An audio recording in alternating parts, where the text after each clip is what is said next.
Assalamualaikum warahmatullahi wabarakatuh. Perkenalkan, nama saya Chandrika Gita Permata dengan NPM 215506110. Di sini saya akan mempresentasikan materi tentang software proses model. Yang pertama yaitu ada System Development Life Cycle. Pengertian System Development Life Cycle atau SDLC. System Development Life Cycle atau SDLC merupakan suatu pendekatan yang memiliki tahapan untuk dilakukan analisa dan membangun suatu rancangan sistem dengan menggunakan siklus yang lebih spesifik terhadap kegiatan penggunanya. System Development Life Cycle SDLC adalah kerangka kerja atau model manajemen proyek struktur yang menjabarkan fase-fase yang diperlukan dalam membangun sistem IT, dimulai dari awal hingga akhir. SDLC ini bertujuan untuk menciptakan proses produksi yang efektif dan berkualitas tinggi, agar dapat memenuhi permintaan klien sesuai dengan anggaran dan jadwal yang tidak ditentukan. Selanjutnya ada keuntungan penerapan SDLC.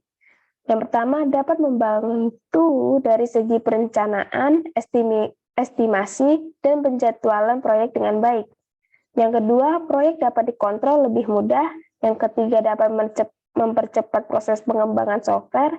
Yang keempat, mengurangi resiko proyek.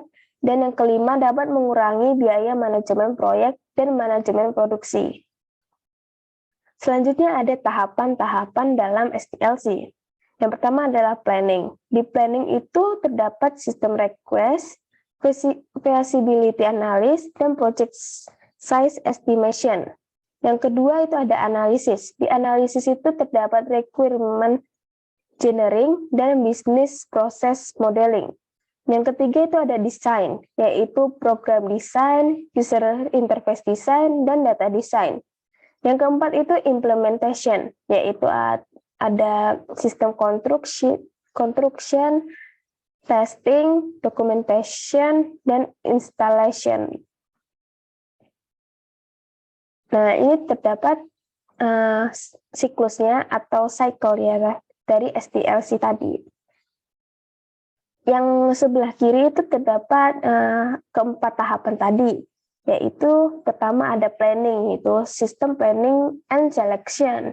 Yang kedua itu ada sistem analisis, dan yang ketiga ada sistem design, dan yang ketiga ada sistem design, dan yang keempat ada sistem implementation dan operation. Jadi pertama kita si owner produk atau usernya itu akan merencanakan produk apa, terus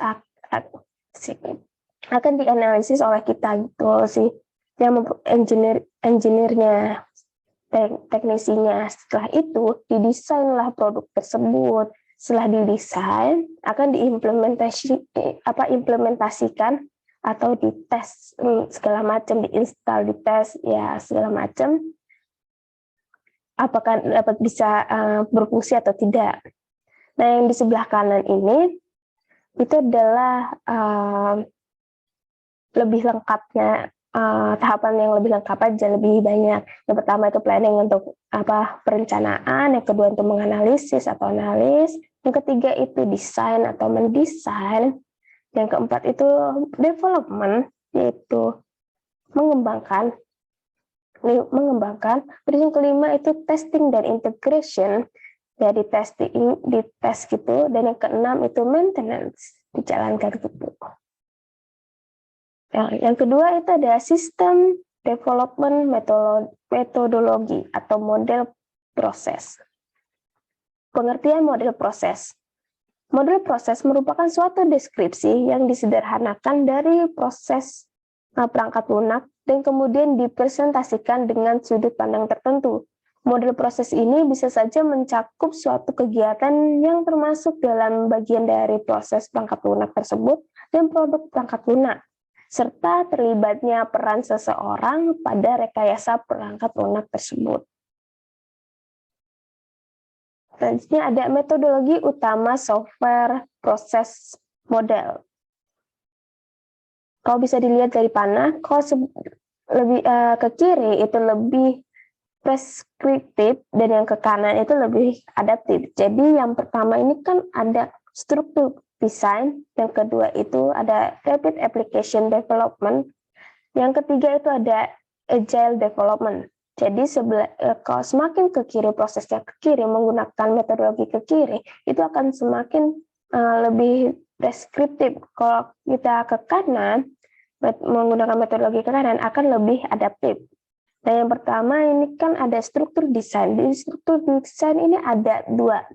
Ada waterfall metode dan parallel development. Yang kedua itu ada rapid application development yang terdiri dari fast development, yang kedua prototyping, dan yang ketiga ada throwaway prototyping. Yang ketiga itu metodologi ketiga itu adalah agile development yang terdiri dari extreme programming dan Scrum. Nah, ini yang akan dijelaskan di dalam presentasi ini. Yang pertama itu adalah struktur desain. Nah, di struktur desain itu kan ada waterfall metode kan. Nah, langkah tahapannya seperti ini. Yang pertama itu kita akan memplanning. Si owner produk itu akan merancang bagaimana produknya akan dijalankan, terus akan dianalisis oleh engineer-nya atau teknisinya. Setelah dianalisis akan didesain. Setelah didesain baru akan diimplementasikan, dites, diinstal segala macam. Selanjutnya itu barulah jadilah sistem tersebut dapat berfungsi. Itu metode waterfall, air terjun. Yang kedua itu adalah parallel development. Namanya paralel pasti ya akan bercabang. Yang pertama itu adalah planning, merancang. Yang kedua itu ada analisis. Langkah kedua itu menganalisis. Dan yang ketiga adalah desain. Nah, di desain ini nanti akan pas buat mendesain produk itu akan dibagi 3 sub-project. Nah, ada sub-project pertama, ada sub-project kedua, dan ada sub-project ketiga. Setelah desain ini telah selesai, akan diimplementasikan satu persatu. Setiap ini akan diimplementasikan sendiri-sendiri per sub-project ini. Setelah diimplementasikan, akan diintegration ini menjadi satu gitu. Jadi desain tadi akan jadi satu gitu, dan jadilah sistem. Jadi sistem yang telah berfungsi itu menggunakan metode parallel development. Selanjutnya rapid application development. Yang pertama itu kan ada fast development. Rapid application development, fase development-nya. Yang pertama itu ada nge-planning. Setelah nge-planning, seperti biasa dianalisis. Nah, dianalisis itu akan dianalisis lagi. Setelah dianalisis, akan dibuatlah didesain. Setelah didesain, dites, diimplementasi gitu. Setelah itu jadilah sistem versi 1. Setelah itu jika misalkan namanya development dikembangkan, pasti kan ada kesalahan atau bagaimana, ada yang kurang kan, akan diulang lagi dari analisis. Setelah dianalisis, didesain, diimplementasikan. Setelah diimplementasikan, jadilah sistem versi 2. Pada sistem versi 2 ini ternyata masih ada yang kurang atau perlu dikembangkan lagi nih, ternyata diulanglah cara tadi, yaitu dianalisis, didesain, dan diimplementasikan. Dan jadilah sistem version 3. Kalau misalkan masih kurang, ini akan kembali lagi nih ke analisis, desain, dan implementation. Kembalilah begitu. Nah, di sini ada kelebihan dan kekurangan. Nah, di kelebihannya itu mendapatkan sistem yang berguna bagi pengguna yang cepat. Jadi kalau ini kan ini caranya cepat. Nah, jadilah versi 1 cepat kan. Oh, tetapi satu. Tapi kelemahannya sistem awalnya sengaja tidak lengkap. Jadi di versi 1 ini belum lengkap. Cepat udah jadi sistem versi 1-nya, tapi masih belum lengkap. Perlu dikembangkan lagi. Terus selanjutnya kelebihannya ada fungsi terlebih paling banyak diuji. Ya, banyak diuji, banyak diimplementasikan gitu loh. Jadi sistem 1, oh dites lagi, jadi sistem 2, oh dites lagi, dibuat, dianalisis kan, jadi sistem 3 gitu kan. Terus kelemahannya, persyaratan sistem berkembang saat pengguna melihat versi. Ya, akan melihat versi-versi begitu. Nah, selanjutnya ada Rapid Application Development, prototyping, tahap prototyping ini. Yang pertama itu ada ke-planning. Ke-planning, habis itu ada analisis, desain, implementation. Jadi analisis, desain, implementation ini dijadi satu. Setelah di planning, ownernya minta ini. Habis itu di analisis, desain, implementation sekaligus. Jadi dia langsung buat, langsung analisis, langsung buat, langsung diuji. Langsung itu secara bersamaan. Setelah itu barulah jadi sistem prototype. Jadi prototype-nya. Ini cara ini nih disebut quick and dirty, nggak salah. Dirty, setelah itu kan ini masih prototype. Diulang lagi lah. Sistem, design, implementation. Sampai pas dites, itu berfungsi. Sampai benar-benar jadi, barulah jadilah sistemnya. Kan tadi masih sistem prototype, setelah itu dicoba terus sampai hasilnya sistem. Dan yang ketiga itu tahapan Rapid Application Development, tahap Throwaway Prototyping. Ini hampir sama dengan prototyping, yaitu dengan menggunakan cara prototyping, tapi bedanya, pertama itu kan nge-planning, kedua itu nge-analisis. Setelah dianalisis ulang. Jadi ownernya minta A nih, dianalisiskan lagi ini. Oh, ini analisisnya takutnya kurang benar, jadi dianalisis ulang. Setelah dianalisis, salah. Kan pertama ke planning, terus ke analisis. Dan setelah dianalisis, itu langsung sekaligus dianalisis, didesain, diimplementation. Ya, pas didesain, jadilah desain prototype. Kalau tadi kan ini sekaligus, tapi jadinya sistem prototype, prototype-nya sistem gitu. Kalau ini pas didesain, jadilah desain prototype. Setelah itu akan diulang terus sampai desain ini diulang-ulang tahap ini sampai jadilah desain. Jadi kan tadi masih prototype, diulang terus sampai jadi desain yang benar-benar desain gitu loh, udah didesain, barulah diuji, diimplementation kan, baru jadilah kalau sudah berfungsi baru jadi sistem. Terus selanjutnya itu ada agile development. Ada kelebihan dan kekurangan agile. Kelebihannya yang pertama ada dapat melakukan review pelanggan mengenai software yang dibuat lebih awal.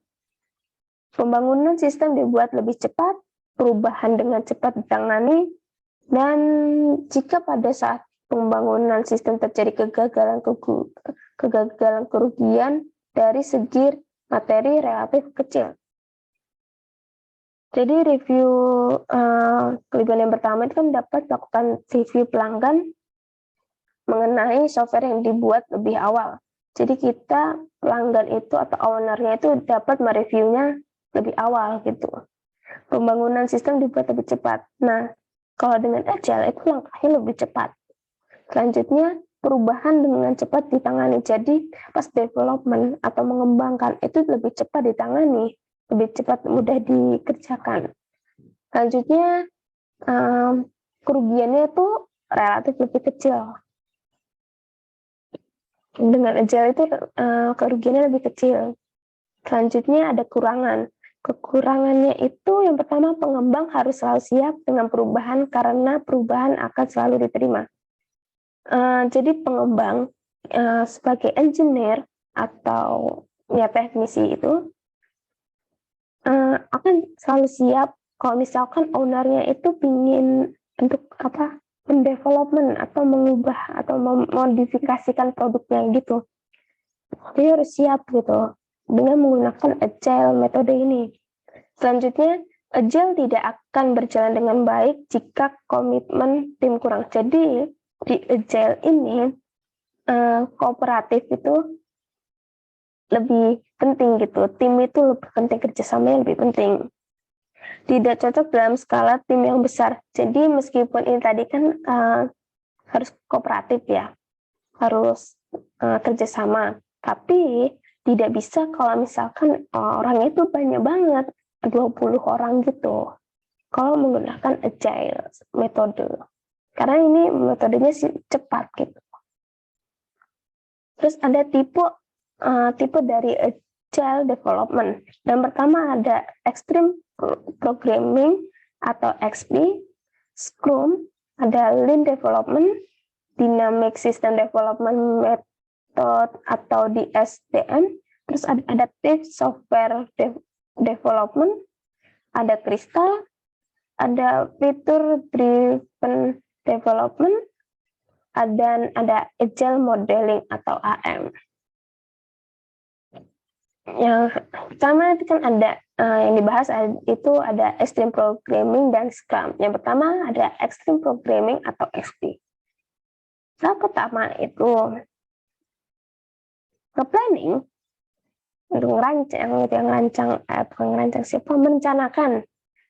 merencanakan, terus sekaligus karena kita pakai tahap cepat, jadi kita akan melakukan sekaligus analisis, desain, sama implementation.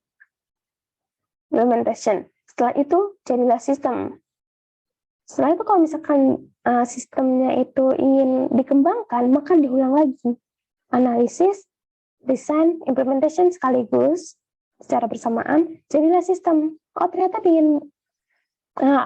si ownernya tuh ingin berubah lagi, jadi analisis, desain, implementation. Dan di sini ada unfinished feature. Kalau misalnya fiturnya belum selesai, selanjutnya harus mementingkan selanjutnya ada most important features. Setelah itu ke interactive planning, merancang. Planning itu ke honest plan. Ke honest plan itu ke daily communication. Daily communication itu pasti butuh tim empowerment. Setelah itu ulang communication-nya, setelah baru kerja. Ke working software. Baru kerja. Kalau misalkan ini ya ke project heartbeat. Nah, itu ulang sampai jadi ya kerja gitu working software. Selanjutnya ada Scrum, metode Scrum. Atau Scrum proses tuh. Si owner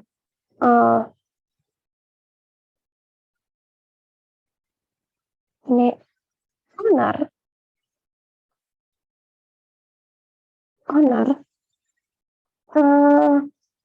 ini si owner lah, produk ownernya itu punya cerita gitu, dia punya cerita atau produk vision gitu kan, baru dibuatlah itu dia produk backlog. Setelah itu planning meeting, pertemuan dalam perencanaan itu. Setelah itu sprint lah backlognya. Backlog selama sprintnya itu selama bisa.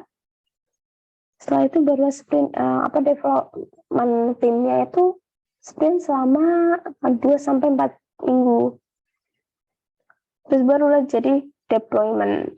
Dan habis itu sprint review dan sprint retrospektif.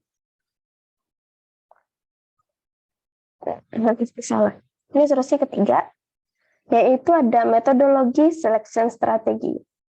Ini metodologinya. Ada faktor-faktor pemilihan atau selection factors Yang pertama itu ada kejelasan persyaratan pengguna. Yang kedua, keakraban dengan teknologi. Yang ketiga, kompleksitas sistem. Yang keempat, keandalan sistem. Yang kelima, jadwal waktu singkat. Dan yang keenam, jadwal visibilitas. Nah, di sini ada tabel kriteria pemilihan metodologi. Yang digunakan itu, faktor yang digunakan dalam tabel ini sebenarnya cuma kejelasan kebutuhan pengguna, penguasaan teknologi, tingkat kerumitan sistem, tingkat kehandalan sistem, waktu pelaksanaan, visibilitas, jadwal pelaksanaan. Dan bisa dilihat dari tabel, kalau misalkan kita melihatnya pingin lebih mementingkan kejelasan kebutuhan pengguna, nah kita lihat, oh ternyata sistem prototyping sama railway prototyping ini rapid application development itu lebih baik sama development agile development. Itu baik banget kalau kita untuk kejelasan kebutuhan pengguna kita menggunakan sistem prototyping sama railway prototyping atau agile development. Antara itu kalau kita mementingkan kejelasan kebutuhan pengguna. Terus kalau kita misalkan mentingin waktu pelaksanaan, oh ternyata kita butuh cepat proses ini produknya, kita bisa menggunakan iteratif, sistem prototyping, sama agile development. Karena itu baik sekali. Kita gunakan antara ketiga metodologi itu. Ya, seperti itu. Jadi, boleh pakai waterfall, karena sebenarnya tuh waterfall ya tahap ya preskriptif gitu loh, tahap lama gitu. Jadi kan sekarang udah ada yang development yang baru, biasanya sekarang ini udah pakai agile sih sekarang. Oke. Mungkin sampai sini saja presentasi saya. Saya ucapkan terima kasih. Saya akhiri. Wassalamualaikum warahmatullahi wabarakatuh.